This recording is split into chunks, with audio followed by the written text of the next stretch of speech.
Des avions effectuant des manœuvres toujours plus dangereuses les unes que les autres. Aujourd'hui, parlons d'un avion de ce type. Parlons en effet aujourd'hui de l'Extra 300 et de toute la famille et toute la gamme de l'Extra 300 et l'Extra 330. De Extra Aircraft, un constructeur allemand d'avions de voltige.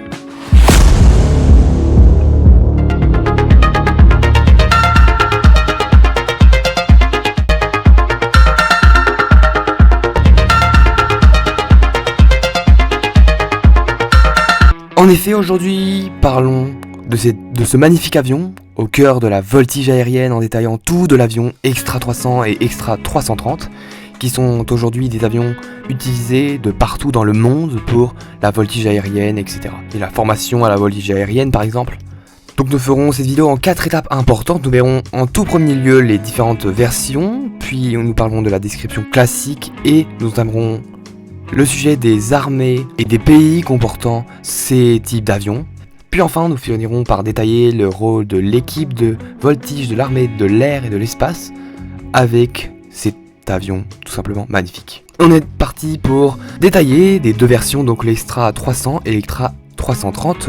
Donc alors, dans l'Extra 300, on a donc globalement le même moteur et les premières versions donc de cet avion ont été créées en 1987.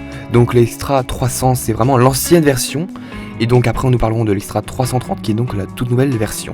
Donc alors il y a eu plusieurs versions de cette gamme d'avions Extra 300. Nous avons l'Extra 300 l'originel, donc celui qui se nomme tout simplement Extra 300.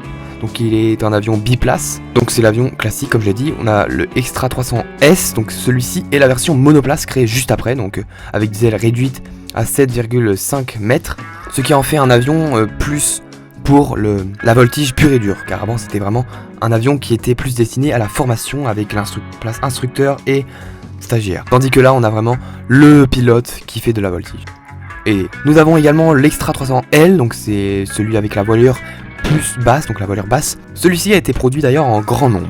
Ensuite on passe au Extra 300 LP qui est la version qui est allégée, donc c'est la version également de 2008. Puis nous verrons qu'il y a également d'autres versions comme la version Extra SP, Extra 300 XP et d'autres qui ont été créées spécialement pour les courses aériennes de Red Bull Air Race pour des pilotes spéciaux comme la version SHP et SR. Je sais pas si ça se dit encore très fréquemment, si c'est très parlant, mais en tout cas sachez qu'il y a eu des versions spéciales créées pour les pilotes durant les courses très spécifiques. Passons à la version plus nouvelle, la nouvelle génération, la nouvelle famille qui est la version, enfin la gamme Extra 330. Donc comme je l'ai dit c'est la nouvelle version, pareil elle comporte tous les mêmes moteurs, des moteurs améliorés comparés à la famille des Extra 300. Elle a tendance à être un peu plus lourde, avec des avions un peu plus lourds, mais plus modernes et performants. On est cette fois-ci dans les années 1990 jusqu'à aujourd'hui bien sûr. On a de l'Extra 330 SL, donc c'est la version de 2007 qui est monoplace, et cette fois-ci plus puissante que l'ancienne famille de Extra 300. Donc elle a fait partie également de l'équipe de France de voltige. On a également l'Extra 330 LX qui a été utilisé également par l'équipe de France de voltige de l'armée de l'air et de l'espace. Puis on a l'Extra 330 LC.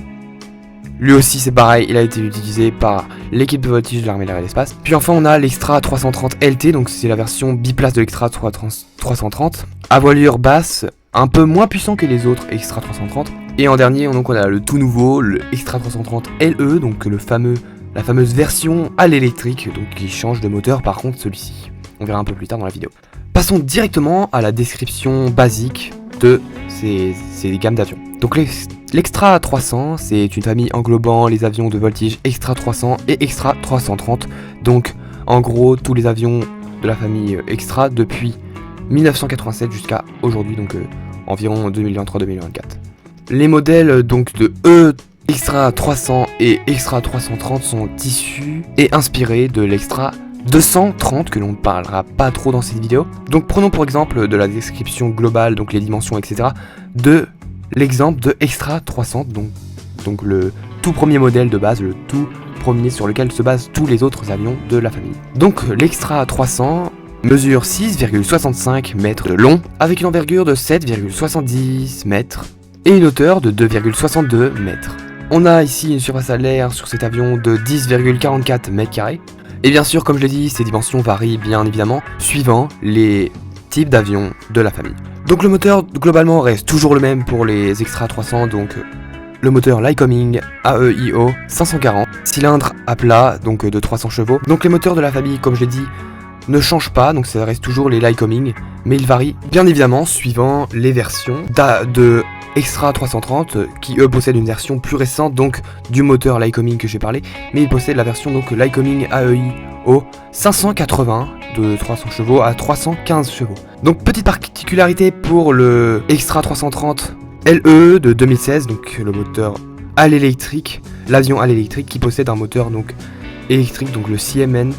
Donc globalement la vitesse max de l'Extra 300 de la famille de l'Extra 300 est d'environ 407 km/h, donc c'est l'équivalent de 220 nœuds à peu près. Parlons dès à présent donc du plafond, on peut mentionner ici un plafond de 4875 mètres, ce qui est égal à environ 16 000 pieds.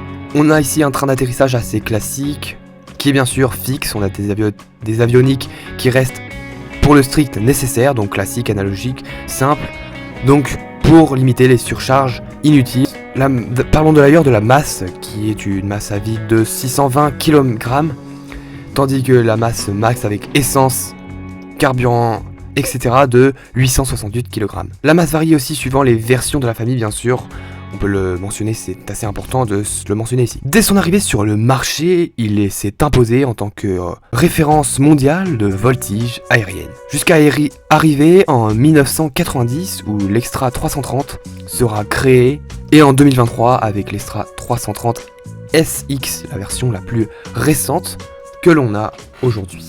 Parlons dès à présent donc des différents pays et armées qui ont donc sélectionné l'un de tous les extras que j'ai mentionnés ici dans leur pays. Alors, on peut commencer par l'extra L qui a rejoint les forces aériennes chiliennes.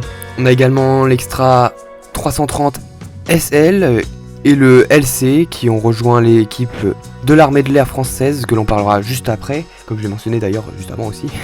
On a également l'extra 300S qui a rejoint donc la Jordanie, donc la Royal Jordanie Falcon, qui est donc l'équipe de Jordanie, l'équipe de voltige de la Jordanie. Et on peut mentionner d'ailleurs que les États-Unis ont beaucoup de clubs de compétition qui comportent cet avion. On a également beaucoup d'autres pays que je ne mentionnerai pas tout ici. On a la Malaisie, etc. Donc pour finir cette vidéo en beauté, parlons bien évidemment du rôle de l'Extra 330 dans l'équipe de voltige de l'armée de l'air et de l'espace. Donc alors qu'est-ce que c'est en bref l'équipe de voltige de l'armée de l'air et de l'espace? C'est tout simplement une unité de l'armée de l'air et de l'espace française qui a été créée vers 1970 à peu près. Cette équipe représente notre armée de l'air et de l'espace par la voltige, de par les meetings aériens, mais on peut également dire que cette équipe participe également aux grandes compétitions de voltige, et d'ailleurs ils sont pas si mauvais que ça, on verra juste après. C'est donc une unité assez sportive, symbolique, représentative de notre armée de l'air, de par la voltige. En effet, comme je vous l'ai dit, on va mentionner les exploits ici, donc en effet cette unité composée de nombreux pilotes surentraînés, ce qui a causé de nombreuses compètes et de nombreux exploits, notamment au championnat du monde où en 1990, en 2009, en 2013, en 2015, en 2022, en 2024, où ils ont gagné, mais également pour les mêmes dates en équipe. On a également les championnats d'Europe, donc en 2010, 2018 et 2023. Donc c'est vraiment assez cool finalement, c'est vraiment trop bien d'avoir une équipe française aussi performante et aussi investie dans la voltige aérienne. Donc bien sûr je vais pas détailler de chaque pilote, chaque exploit de chaque pilote, je vais pas détailler les commandants de chaque année, de chaque période, etc. Mais tout ce qu'on peut dire en tout cas des pilotes ici, c'est qu'ils sont sélectionnés de par leur ancienne expérience dans le pilotage de chasse ou dans le domaine de pilotage très exigeant, donc dans d'autres domaines comme par exemple peut-être le civil ou d'autres choses qui demandent beaucoup d'exigences en tout cas.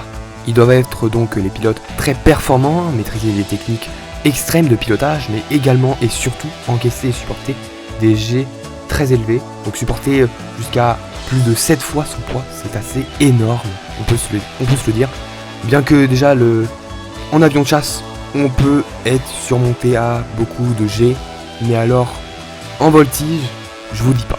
Donc en gros, les pilotes doivent être sous très bonnes conditions physiques. C'est dans les années 1960 à 1970 que l'armée de l'air et de l'espace commence à s'intéresser à la voltige, à la découverte de nouvelles choses, de nouveaux exploits, de nouvelles techniques de vol, de nouvelles gestions du stress pour leurs pilotes, de nouvelles conditions extrêmes à découvrir. En effet, c'est tout un nouveau domaine qui s'ouvre à eux. C'est donc vers 1970 que cette équipe va donc être créée sous le nom de l'équipe de voltige de l'armée de l'air, avec des premiers avions comme le Stamp SV4, donc je vous mets les images juste ici, qui est le plus vieux de cette équipe et qui est donc un avion biplan. Puis après on aura toutes les gammes de Cap, dont le Cap 10 en tout premier lieu. Suite à cela, l'équipe deviendra très reconnue avec du succès, et donc avec le temps et le succès et l'évolution, on voit arriver de nouveaux avions dans l'équipe de voltige. En effet, c'est à ce moment-là qu'on viendra voir dans l'équipe de voltige de l'armée de l'air et de l'espace l'Extra 330 SC qui va faire son apparition, puis deux autres de sa famille que l'on parlera juste après, qui viendront bien évidemment remplacer les avions Cap.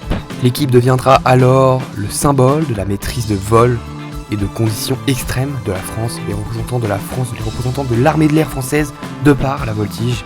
Parlons maintenant des avions, donc j'en ai déjà un petit peu parlé avec le Stamp SV4, donc le fameux avion biplan, qui a tout de même été créé en 1937, c'est pas mal déjà, ça commence à faire vieux, sachant que l'on l'a adopté vers 1988-1970.